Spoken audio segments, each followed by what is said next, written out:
All right, y'all, welcome back to the show. It's Anti-War Radio. I'm Scott Horton, and our first guest on the show today is the great Jason Ditz, our news editor at antiwar.com. That's news.antiwar.com. Welcome back, Jason. How are you? I'm doing good, Scott. How are you? That's good, man. Appreciate you joining us today. I'm doing all right. Teach me about Afghanistan. What's going on over there these days anyway? Victory? Well, it depends who you listen to. If you listen to the Pentagon, certainly the tide has turned and everything is going to be great in a few years. Well, that settles it then. Although it depends how many years on who you're listening to. But the reality, of course, is that the level of violence in Afghanistan is still enormous. We just had a massive death toll in August, and yesterday, well, not yesterday, but late the night before, over the weekend, bombing at a military base in Wardak province. Right, at an American military base. Is that right? Right. Yeah. And this was 5 Afghans dead, another 108 people, 77 of them U.S. troops were wounded, you write, at news.antiwar.com. Amazing. Right, and this was a forward operating base that was in the middle of a town in Wardak province. The Taliban drove a truckload of explosives up to the front gate and detonated it. It's really incredible that there weren't more people killed, because they said the force of the blast did damage to some 100 shops in a nearby marketplace. Jeez, it sounds like a Beirut type situation. Put him out there, and then, I guess if he's at the checkpoint, that's the explanation, right? He was right at the point where they would have stopped him. He went ahead and blew up that point. Right, but in this case, the checkpoint was right in front of the base, so it didn't really do any good. I guess it kept him from getting inside, but... It's kind of the war on terrorism in a nutshell, isn't it? Make a bunch of enemies and then do nothing to protect the people that are the targets of the enemies. Oh, man. All right. Well, I mean, this means something, right? This indicates something, or it's just a thing that happened. I mean, is this part of a trend that things are just getting worse and worse and the Taliban's getting stronger and stronger, or maybe they just got lucky this one time? Well, this is definitely a trend. Of course, there's always the claim that from officials that this was an isolated incident, but you combine enough isolated incidents and you have a pattern. So the reality is there have been a lot of pretty major attacks on U.S. and NATO troops across Afghanistan over the past several years, sure. And they're not really slowing down in any meaningful manner. So they're getting into Kabul these days, too, right? Occasionally attack. There was that hotel attack, a month ago? Right. And elaborate about that a little bit, because that was a big deal. It's just one of many attacks around all of Afghanistan. But, I mean, how many people were killed? Was it high-level politicians? And this was, like the biggest, the most ritzy Western hotel in Baghdad kind of thing? Or, I mean, in Kabul, or... Right, it was the Intercontinental Hotel. I don't know exactly how many it ended up being. It was several people that were killed, and it was a popular hotel for Western officials. I mean, that to me has a little bit of that Tet Offensive flavor to it, right? Where, no, they can't defeat NATO on the ground. I mean, ultimately, we can carpet bomb them off the face of the earth if it comes to that. So, no, it's not like the Americans can be defeated, but they just cannot win this thing. After years and years and years, if the VC and the NVA can wage Tet at all, that means that none of the things they said about how well the war was going up until then were true. And that's kind of the same thing here. If the Taliban can get into Kabul, if they can get into our military bases and blow people up like this and wage attacks like this, that doesn't sound like they're on the run like in the propaganda. Right, and incredibly, both sides, both NATO and the Taliban, are predicting imminent victory here. They're both saying that the other side is on the run. They're going to have this cleared up shortly, although they never give a real date. But the reality, of course, is that neither side is close to a victory. NATO seems determined to continue occupying this country no matter what the cost, and that probably means that it's going to continue until it outright bankrupts a lot of the member nations. But NATO certainly isn't winning either. Well, I don't think you and I had a chance to speak about this, but I think you wrote about this a few weeks back. There were a spate of stories about how they were basically just calling off all the so-called State Department rebuilding and civilian reconstruction and civil society building efforts after that was supposedly the basis of the counterinsurgency doctrine, was to clear, hold, and build so that these people can come in and build up this westernized Afghan state. They've basically thrown in the towel on that, am I right? Well, they haven't really thrown in the towel on it. I mean, they're still stealing the money, but... Right. The money's still going. It's just not... Although I guess realistically it wasn't doing any good before, because most of it was either being stolen or spent on projects that nobody in Afghanistan wanted anyway. But now they're pretty much just stealing the money outright. And there is very little expectation that it's actually going to accomplish anything anymore.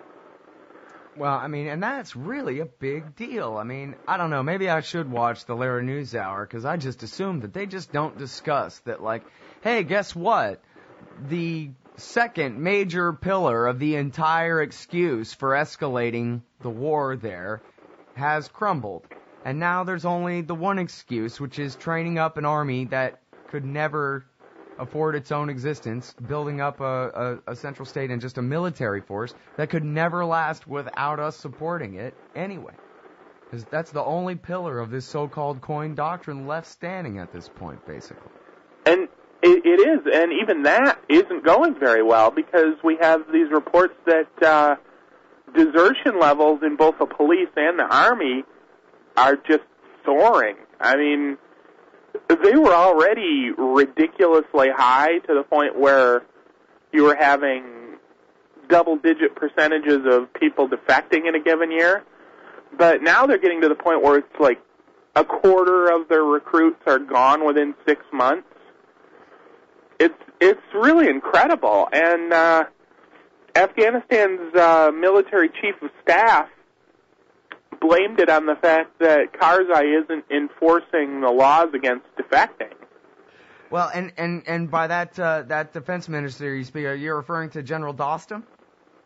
No, this was the Army chief of staff. I'm not sure his name, but it's not Dostum. Yeah, Dostum's subordinate then, yeah. Yeah, but of course, the reason a lot of people are willing to join the Afghan military is because you can just leave. It really is sort of a temp job in Afghanistan. Yeah. Well, it sounds like the Taliban would be fools if they weren't sending all of their new recruits to go join the army, get a little bit of boot camp and some boots and a rifle, and then come back. Well, and that certainly does happen a lot. Yeah, it's not just deserters, it's actual Taliban doing this, you said.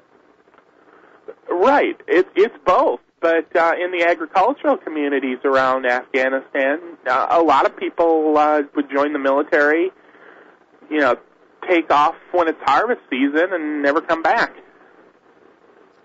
Amazing. All right, everybody, it's Jason Ditz. He's our news editor at antiwar.com. That's news.antiwar.com. Just make it one of your home pages in your tabs. We'll be right back after this. All right, y'all, welcome back to the show. It's Anti-War Radio. I'm Scott Horton, and since I know that most people that listen to this show don't hear the whole show, but just the interview podcast from antiwar.com, I want to go ahead and say for this part of the show, in the middle of this interview, so people will get a chance to hear it, that I had a great time at the thing, Liberty Fest in New York City over the weekend, and I was very happy to meet all the fans of the show who came up and said hi and whatever. It was really great to see everybody and to put some faces to the ears that I imagine are out there. And so thanks a lot for having me, and it was awesome. Never seen the Statue of Liberty before except on TV. That was really cool. All right. So now back to Jason Ditz, our news editor at antiwar.com. That's news.antiwar.com. And, hey, if you people like me so much, then you ought to be just like me and have one of your homepage tabs open up to news.antiwar.com. That's what you need. He's got it all for you right there. Like this, for example. Watch this. What's going on in Pakistan these days, Jason? The same thing that's always going on in Pakistan. More drone strikes, more violence in Karachi, and recently some pretty major suicide bombings in Quetta. All right, well, let's do them in order there. Talk about the drone strikes. Where? That's up in Waziristan and the federally administered tribal areas? Right. North Waziristan got its, I think it's its 40th drone strike of the year, which is 55 nationwide. Killed 5 people. 4 of them were people they were apparently targeting in a pickup truck. But they also knocked down a house that was near where they hit the pickup truck, and nobody seems to know who all was inside, except that apparently one of them was dead. Mm-hmm. And did they say why the guys in the truck were wanted just because they were men with rifles on the ground, or they supposedly knew who they were and why they were killing them? They didn't really say who they were, but they called them suspects. So they were suspected militants. People in the house aren't suspected militants yet. Bomb them with a droid. I love it. It's so, it sounds like a comic book or something. Look, there goes the suspect. Hellfire missile, right? Right.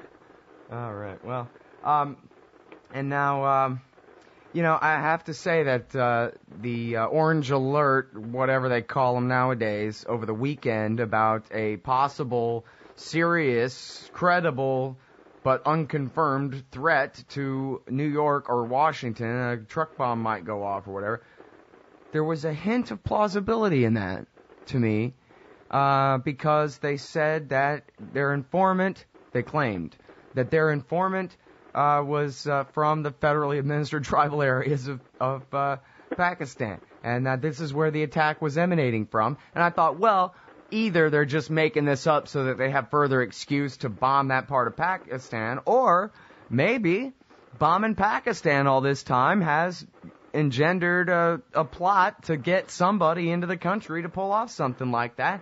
It almost worked for Faisal Shahzad, the Times Square attempt. It certainly sounds plausible, but of course, U.S. intelligence in the tribal areas has never been anything but atrocious, and it seems to have gotten worse over the past several months since the whole Raymond Davis fiasco, because he was one of the ones that was doing a lot of traveling to the tribal areas.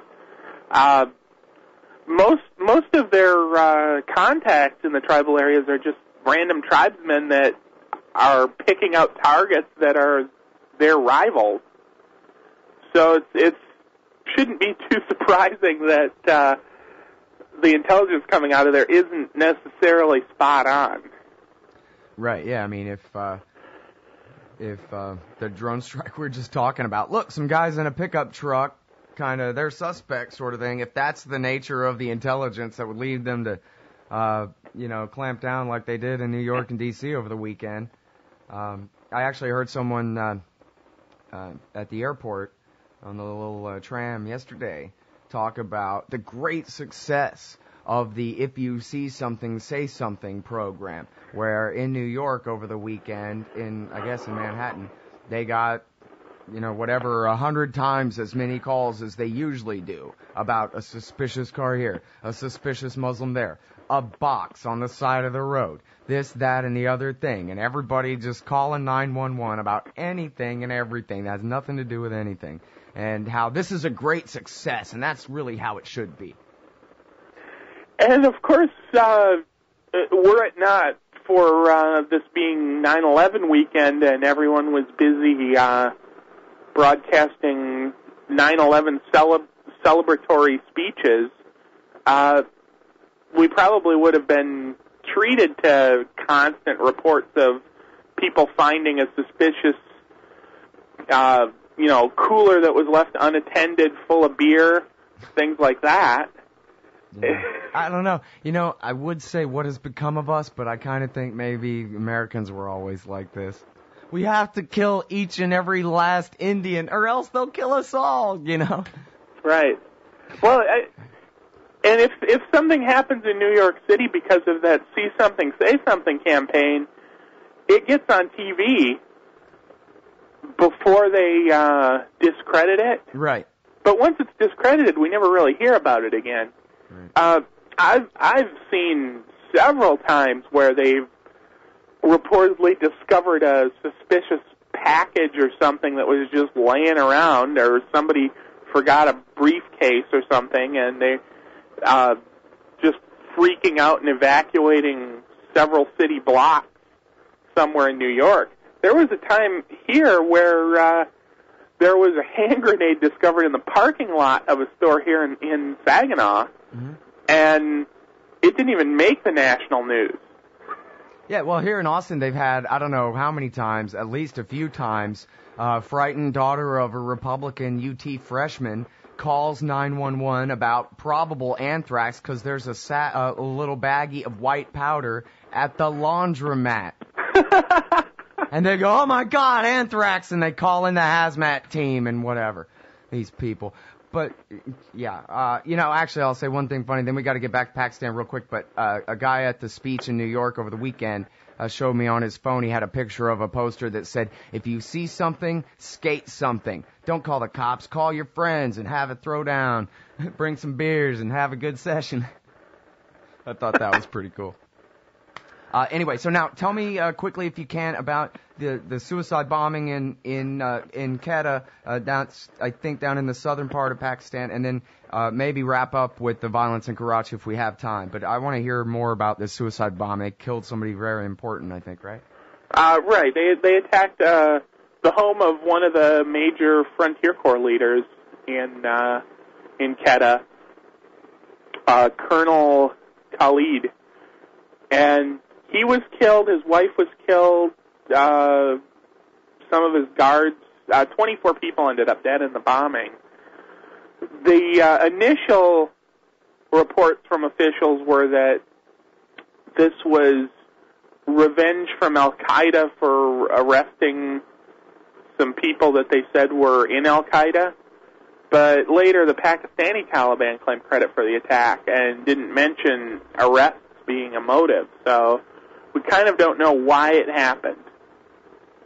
Now, have they been doing much in, like, as far as drones, for example, down in Quetta? Because I remember reading that they wanted to, and that there were even people inside, I forget if it was the CIA or the military, saying, bombing the tribal region is one thing, bombing this city is probably a bad idea.